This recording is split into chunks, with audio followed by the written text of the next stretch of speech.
안녕하세요. 오늘도 사금의 시간 함께해서 감사합니다. 오늘은 잠언 9장입니다. 오늘은 전체적인 이야기 하면서 시작해 볼까요? 잠언은 한 권의 책이지만 크게 세 권의 책으로 되어 있습니다. 각각 따로 쓰여진 세 권의 책을 모아서 잠언이라는 한 책으로 모아낸 것이죠. 크게 세 권이라고 이야기하는 이유는 맨 뒤에 짧게 아구레 잠언 이렇게 해서 두 개가 더 붙어서 굳이 따지면 5개인데 사실 그 분량이 적기 때문에 크게 세 권이라고 이야기를 하는 거예요. 그래서 이것을 크게 보시는 것도 필요하지만 각각 보시는 것도 필요해요. 그럼 그 중에 1권, 첫 번째 책은 어디서부터 어디까지일까요? 오늘 이야기하는 이유를 아시겠죠? 1장부터 9장까지가 첫 번째 책이에요. 그래서 9장은 이 한 권의 책의 결론으로 되어져 있습니다. 그걸 이해하셔야 9장을 좀 더 잘 이해하실 수가 있어요. 구체적인 내용을 좀 더 하기 전에 복습부터 해볼까요? 우리가 처음 이거 잠언 시작할 때 지혜라는 단어 설명을 제가 해드렸죠. 잠언에서는 지혜에 대해서 얘기하는데 이 단어는 사실 두 가지 단어라고 동음 이의어라고 생각하시는 것이 더 이해가 편할 거라고 말씀드리면서 두 가지 의미가 있다고 말씀드렸어요. 첫 번째 뭐였어요? 첫 번째는 정의, 지식, 지혜, 명철, 근심 이렇게 우리가 기준으로 현실을 파악해서 의사결정을 내리는 바른 결정을 내리는 그 맥락에서의 지혜라고 말씀을 드렸어요. 그렇죠? 그리고 지혜를 그 단계로서의 지혜도 있고 이 전체를 지혜라고 얘기하기도 한다라고 말씀을 드렸죠. 이게 첫 번째고 두 번째 지혜가 있다고 얘기했어요. 두 번째 지혜는 뭡니까? 지혜는 그 지혜 자체를 지혜의 영, 성령, 예수의 영, 예수님을 지혜라고 이야기하는 여기서 지혜라는 단어가 나오면 이게 성령이구나, 이게 예수의 영이구나, 이게 예수님이구나 이렇게 이해해야 되는 지혜가 있다고 말씀을 드렸어요. 그리고 좀 더 확장해서는 그 예수님을 믿는 지혜를 이야기하는 것이 두 번째라고 말씀을 드렸어요. 그렇죠? 그래서 뭐 작게 얘기하면 4개로도 나눌 수 있겠죠.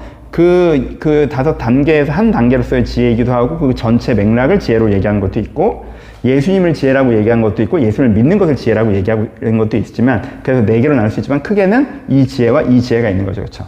그럼 여기서 문제 1장부터 9장까지의 첫 번째 잠언은 어느 지혜에 대해서 주로 우리가 설명하고 있습니까? 이제 답을 아시죠? 두 번째, 압도적으로 두 번째 지혜에 대해서 설명하고 있어요. 첫 번째 지혜에 대한 부분은 사실 이권부터 많이 나오고요. 이 두 번째, 예수님이라는 지혜, 예수님을 믿는 지혜에 대해서 설명하고 있는 것이 이 첫 번째 책의 핵심적인 내용이에요. 여러분, 이 기억을 떠올려 보세요. 무슨 내용이 많이 나와 있었습니까? 무슨 내용이 나와 있었어요? 첫 번째는 예수님 얘기를 많이 해요. 1장부터 이야기하죠. 지혜가 외치고 성문 어귀에서 외치고 전도 그 선지자의 모습 같은. 그리고 어제 했던 8장에서 예수님과 예수님이 전한 복음 자체가 나오잖아요. 그렇죠? 그렇죠? 이 예수님 이야기가 예수님에 대한 이 성령님에 대한 이야기 나와요. 그리고 또 무슨 얘기를 해요? 계속 반복되는 게 매 장의 앞에 반복되는 게 뭐예요? 이 복음을 믿으라는 얘기가 반복되죠. 그 복음을 믿으라는 것이 계명을 지키는 것, 아비의 명령을 지키는 것, 그렇죠? 어미의 법을 따르는 것, 아내를 소중히 여기는 것, 여러 가지로 표현되지만 결국은 이 언약의 말씀을 믿으라는, 이 복음을 믿으라는 이야기죠. 그렇죠? 그래서 하나님의 경외하는 것이고요. 그렇죠? 계속 이것으로 표현되는 거예요. 그걸 간절히 찾는 거고요. 그걸 사랑하는 거고요. 이렇게 해서 이 복음을 믿어라는 얘기가 가장 많이 반복되어져 있고요. 세 번째로 무슨 얘기가 많이 나와요? 음녀 얘기가 계속 나오죠. 음녀는 뭘 얘기하는 거예요? 이 언약을 믿지 않고 나의 즐거움을 따르는 것을 이야기하는 거죠. 그렇죠? 나의 즐거움을 따르는 것. 그렇죠? 이것이 세 번째로 얘기되는 굉장히 많은 분량의 얘기예요. 그럼 네 번째는 뭐예요? 이 음녀를 따라가는, 언약을 믿지 않고 내 생각에 좋은 걸 하는 어리석음, 거만함에 대해서 이야기하는 거죠. 그렇죠? 이게 네 번째죠. 그렇죠? 그러니까 요 네 가지 내용이 1장부터 9장까지의 핵심적인 내용으로 되어져 있어요. 그래서 여기서 1장부터 9장이라는 이 첫 번째 책은 우리 가운데 너희 앞에 뭐가 있다? 하나님 갈림길이 있다. 구원의 언약이 있어. 지금 지혜가 부르짖고 있는 그 복음이 있어. 이것을 믿는 선택이 있어.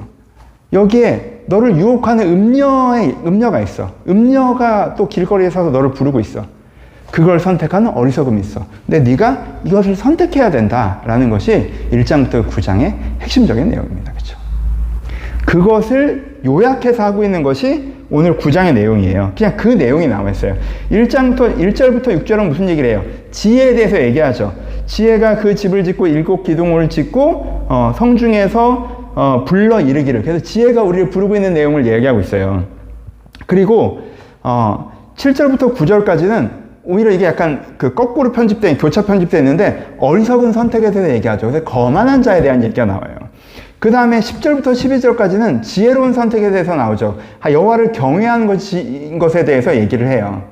그리고 마지막으로 맨 마지막에는 어리석은 여자, 음녀, 잘못된 길로 가자고 부르짖고 있는 여자에 대해서 이야기가 나오죠. 음녀에 대한 얘기가 나와요. 그러니까 맨 뒤에 뭐가 나와요? 맨 뒤에 지혜의 부르짖음과 어리석은 여자, 음녀의 부르짖음이 나오고, 그러니까 하나님의 그 언약과 이 어리석은 나의 즐거움을 쫓아 살아가는 것이 나오고, 여기에 대한 잘못된 선택과 바른 선택들이 이렇게 나오지만 이렇게 보는 게 더 편하겠죠? 하나님을 경외하는 바른 선택과 거만한 잘못된 선택, 내 눈에 보이기에 좋은 거 하는 거, 음녀 따라가는 이런 잘못된 선택이 나온다는 거예요. 그래서 9장 자체가 이것을 요약하고 있는 거죠. 1장부터 9장까지를. 그러면서 우리가 한테 던지는 메시지는 뭐예요? 적용으로 넘어가면 가장 중요한 지혜는 뭐다? 가장 중요한 지혜는 뭐다? 내가 인생의 바른 방향을 결정하는 것이죠. 그렇죠? 내가 내 인생의 방향을, 내가 하나님을 믿고 은혜를 받아서 영혼을 회복하고 삶을 회복하고 내가 나 자신으로서 내가 살아야 될 삶을 살아가는 걸 인생의 방향으로 고민하면서 막 은혜를 간구하고 깨닫고 그것들을 실천하고 이렇게 사는 게 있고, 이런 거 관심 없고 됐고 나는 내가 좋은 거, 나를 즐겁게 하는 거, 그거 하나 정해놓고 내가 그거 쫓아가면서 사는 거, 이렇게 사는 방향이 있고, 그러니까 이 방향 자체가 가장 중요한 지혜라는 거예요. 내가 방향을 이렇게 잡아버리면 이런 어리석은 방향을 잡은 상태에서 개미처럼 부지런하게 살고 내가 보증 쓰지 않는 지혜가 있고, 그래 봐야 내가 조급하지 않는 지혜가 있고 신중하지 않은 지혜가 있고 그래 봐야, 그건 방법적인 지혜가 있어 봐야 가장 중심이 어리석기 때문에 아무것도 안 된다라는 거죠. 그렇죠?